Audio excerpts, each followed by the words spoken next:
ఎంత వస్తుంది? 2000. 4000 ఇస్తున్నాడు కదా రేవంత్ రెడ్డి. మా కబులు మనవాడ ఆడే నడుస్తాడు. గట్ల తిట్టబడితే సీఎం తీయకపోతే ఏం చేస్తారు? 4000 ఇస్తాడు, 5000 ఇస్తాడు. ఆడంతా ఏ మాటలు మాట్లాడిండు తోక. మరి బస్సు పిరి ఎందుకు పెట్టిండు?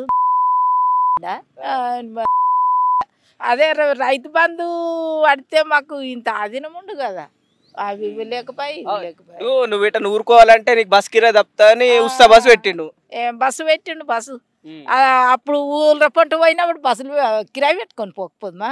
ఇప్పుడు ముసల్ది ముడిగిది లేచింది లేవంది గింత పోరి కూడా బస్సులలో గింత సంత ఉంటే పాపం అదేంది మరి, అదేంది కోరుకొని పెట్టినావు నువ్వు?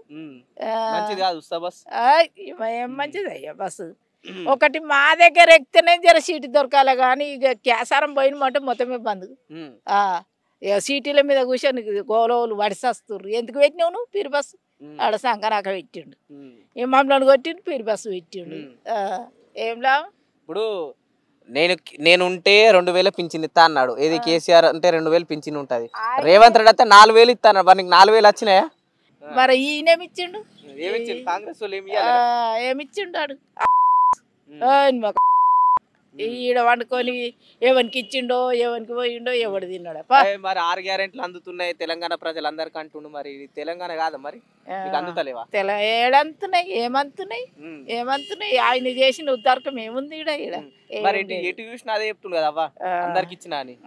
ఏమిచ్చిండాడు? వచ్చి ఇచ్చినోనికి ఇచ్చిండేమో. మరి రేవంత్ రెడ్డి ఉంటే మంచినా మళ్ళీ కేసీఆర్ ఉంటే మంచిగా? ఆయన ఉంటేనే 4000 పింఛన్ వస్తుంది, చేసే పద్ధతులు చేస్తుంది. ఇప్పుడు మాందాల డ్యామ్ కడితే ఒక్క సుక్క నీళ్ళు లేవు. ఇప్పుడు బోలరల్లో ఏమొస్తాయి?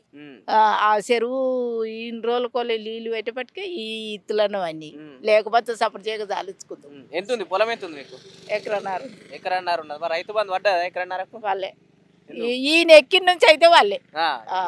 మరి 7000 ఇస్తాడు కదా ఎకరా ఆయన మాటలు.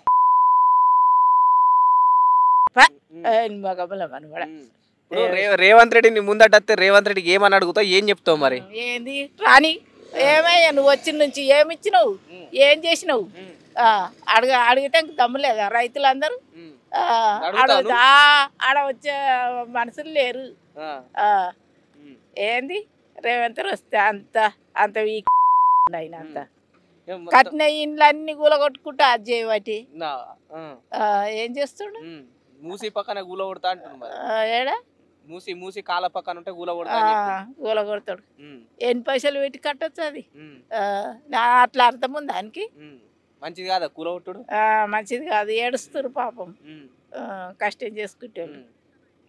ఏమి కష్టం చేసిండు ఆయన? ఏమి చేయలేదు. కాంగ్రెస్ పాలన మంచిది కాదా? కాదు.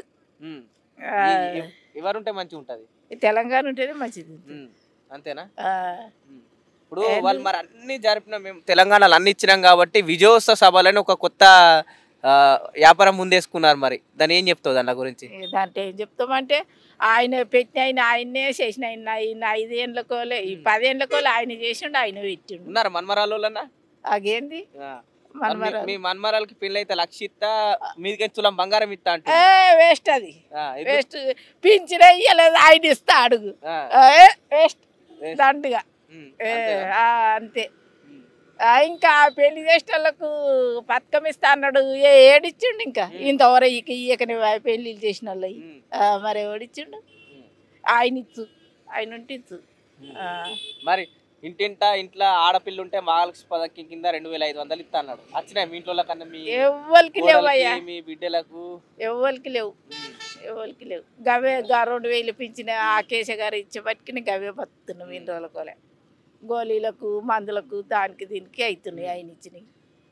ఇక ఏం చేస్తాం మరి? ఇక ఈడు 4000 ఇస్తానని నరమిచ్చిండు. ఇక రైట్, ఇది పరిస్థితి. తెలంగాణ రాష్ట్ర వ్యాప్తంగా ఏదైతే కాంగ్రెస్ పార్టీ అధికారంలోకి వచ్చి డిసెంబర్ 9 నాటికి సంవత్సరం పూర్తిగా వస్తుంది. కానీ ఈ సంవత్సరం పూర్తిగా కాకముందే తెలంగాణ రాష్ట్ర వ్యాప్తంగా కాంగ్రెస్ పార్టీ విజయోత్సవ సభలు జరుపుతుంది. నిజంగానే విజయోత్సవ సభలు ఎందుకు జరపాల్సి వస్తుంది? తెలంగాణలో పూర్తిగా 6 గ్యారెంట్లు అమలైనాయి అంటే ఎక్కడ కూడా కాలేదు అనే మాట తప్ప అవును అని ఎక్కడ కూడా వినిపిస్తలేదు. ఎందుకంటే గతంలో వీళ్ళు ఏదైతే ప్రచారంలో ఉన్నప్పుడు 6 గ్యారెంటీల విషయం కావచ్చు, లేకుంటే ఇతర పింఛన్ల విషయంలో కావచ్చు, పూర్తి స్థాయిలో అందరికి అమలు చేస్తామన్న వీళ్ళు ఎక్కడ కూడా అమలు చేయాలని చెప్పేసి చిన్న వాళ్ళ నుంచి పెద్దవాళ్ళ వరకు అదే మాట చెప్పడం జరుగుతుంది. చూద్దాం ప్రభుత్వం ఇప్పటికైనా ఈ సంవత్సరం దాటిన తర్వాత అయినా అయితే వాళ్ళు ఇచ్చిన హామీలు కావచ్చు, వాళ్ళు ఇచ్చిన గ్యారెంటీలు కావచ్చు ఎంతవరకు అమలు చేస్తారనే విషయాలు కూడా మనం వేచి చూడాల్సిన అవసరం ఉంది. ఎందుకంటే గతంలో కేసీఆర్ ఉన్నప్పుడు ఇదే రైతులకు పూర్తి స్థాయిలో న్యాయం చేసింది. అటు రైతు బంధు విషయంలో కావచ్చు, ఈ రుణమాఫీ విషయంలో కావచ్చు. ఇది రేవంత్ రెడ్డి వచ్చిన తర్వాత కాంగ్రెస్ పార్టీ అధికారంలోకి వచ్చిన తర్వాత ఇక్కడ కూడా రైతు బంధు పడలేదు, రుణమాఫీ కూడా పూర్తి స్థాయిలో కాలేదని చెప్పేసి ప్రత్యేకంగా రైతులు కూడా చెప్పడం జరుగుతుంది.